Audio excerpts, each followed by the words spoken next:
Welcome back to This Is a Commander channel, where this is a Commander channel, and today I'm going to talk about Commander Tough Rules and Cool Interactions, episode 136. Today's episode is going to take a look at one of the recently spoiled cards that will be releasing in the Duskmourn set, but more specifically, it will be covering the different things that can happen when your commander changes zones. For fans of bonus questions, do stay to the end, and also let's just jump straight into this new card and what it does. Come Back Wrong is a sorcery that says destroy target creature. If a creature card is put into a graveyard this way, return it to the battlefield under your control. Sacrifice it at the beginning of your next end step. So for the most part, this is probably going to be used to kill some problematic creature cards that have really powerful ETB effects on them so that you would also get those ETB effects. But this card can do some tricky things when targeting a player's commander, like stealing them. So now for a minor history lesson. Way back in the year 2020, midway through the year, this card would not have been able to steal a commander that is destroyed and put to the command zone. But after mid-2020, the rules were updated.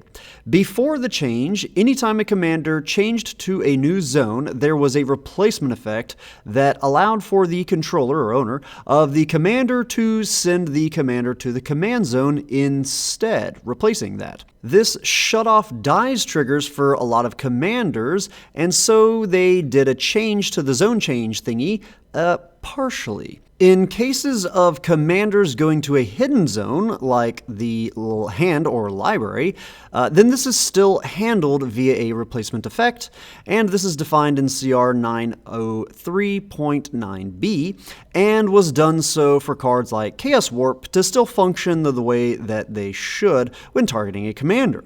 So then, what about when the commander changes to a public zone, not the hand or library? And that is what CR 704.6d covers, and it says that in a commander game, if a commander is in a graveyard or exile, and that object was put into that zone since the last time state-based actions were checked, its owner may put it into the command zone. So this is a state-based action, or SBA, that is checked after that event happens. And I've covered in the past how SBAs are, air quotes, faster than players. So why then can this new Come Back Wrong card steal a commander? The reason comes down to SBAs not being the fastest thing in the game. They are also still based on priority, just like players. And we can see in a shortened snippet, because it's a pretty long one, shortened snippet of CR 704.3 that whenever a player would get priority, the game checks for any of the listed conditions for state-based actions, then performs all applicable state-based actions simultaneously as a single target.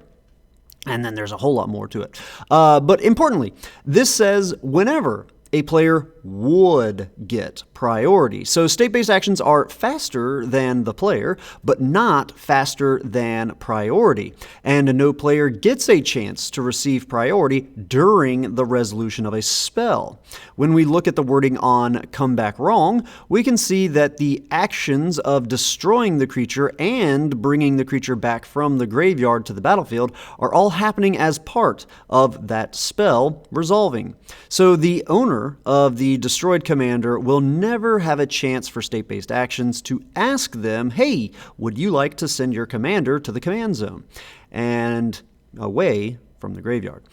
Now, Come Back Wrong, of course, does say that you must sacrifice it at the beginning of your next end step. So if you wanted to be extra cruel in your game and actually keep it maybe around longer than that, there are multiple ways you could get around this and keep their commander indefinitely. Because of the wording, it is a triggered ability that would go onto the stack that causes you to sacrifice that commander. So you could simply counter that triggered ability via a stifle effect. You could use cards like Obeka Brute Chronologist or Sundial of the Infinite to just end the turn while that ability is on the stack, and that causes it to be exiled from the stack. The ability, not the creature card itself. You could simply phase that creature out so that it is treated as though it didn't exist and can't be sacrificed if it doesn't exist. Or you could just use a flicker effect that exiles and brings it back specifically under your control and not its owner's control, which is especially good, again, if this creature has a powerful ETB ability. You're just going to get that ETB again. So now on to a bonus question, or I guess 2 bonus questions. How does Come Back Wrong differ or does not differ from these 2 cards, these 2 different scenarios? Hurl Through Hell and Guile. Hurl Through Hell says, exile target creature. Until the end of your next turn, you may cast that card and you may spend mana as though it were any mana of any color to cast that spell. If Hurl would be used to target a commander, would the controller of the targeted commander be able to stop the Hurl player from stealing it? And then, what about if you control Guile and you counter a commander spell? When Guile says, if a spell or ability you control would counter a spell, instead exile that spell and you may play that card without paying its mana cost. So do these 2 scenarios have different results from each other? Do they have different results from the main card in question of this episode? Do they have similar results? And then why? Why did you answer the way you did? Anyhow, that's all I've got for today's episode. As always, I hope that all of you found this video to be entertaining at least, and I hope that a few of you even learned something about the crazy rules in this great game of Magic. Have a good one. Ta-ta.